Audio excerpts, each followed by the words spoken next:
In the first half of the episode, I would love to do some background for our audience. I'm sure some of them have heard of you and your work, but if you had to give a 60-second introduction as to how you came to this place in life, what would that 60-second be? I would spend 30 seconds asking somebody what they were up to.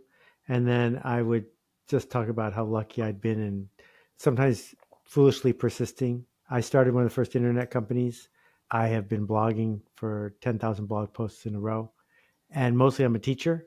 I try to find places where people are held back by systems and help them see how the system works so they can get to where they're going.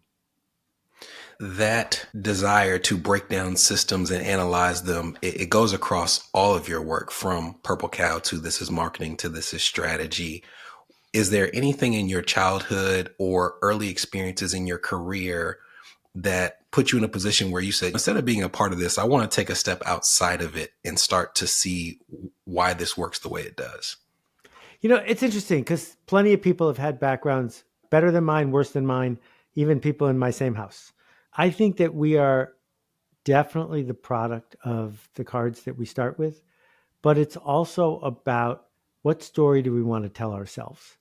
And the story I've been telling myself from a really young age is there's a question to be asked. How did I get into this spot?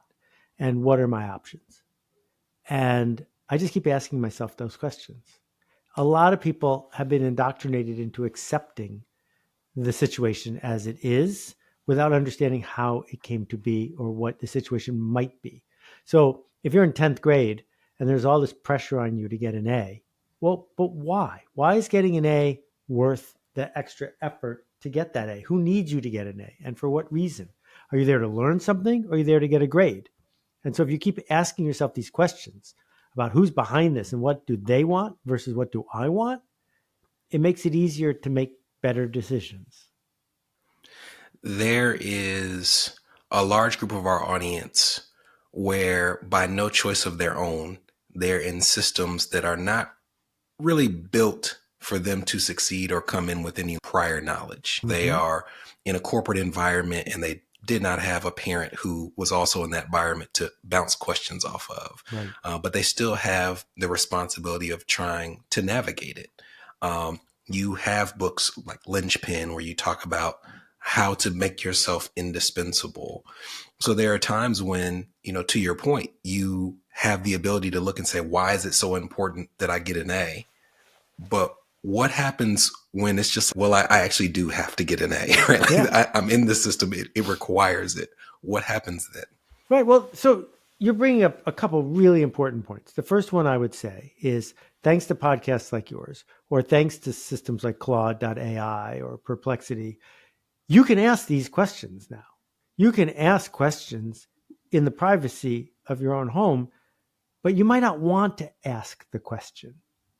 And someone brainwashed you to not want to ask. That's my point, is you need to know and then decide you're not going to do anything about it, right? So if I get pulled over by a cop in New York City, I'm not going to have an argument with them because there's a system, and the system is way more powerful than me in that setting.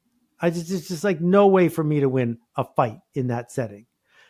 The same thing is true if you're in debt, if you've got a job where you don't get paid very well, if you've got bills to pay. It may very well be that pleasing your jerk of a boss is the best option. But we need to spend the time to understand what our options are. What does the system want from us, and what have we been brainwashed? So a simple example, since we're talking about money, how much should a wedding cost? And the answer is exactly as much as your best friend, but a little more, right? That there's no absolute law about how much you're supposed to spend to get married, but people spend way more than they should because they're in a system, the wedding industrial complex, that pushes them to fit in.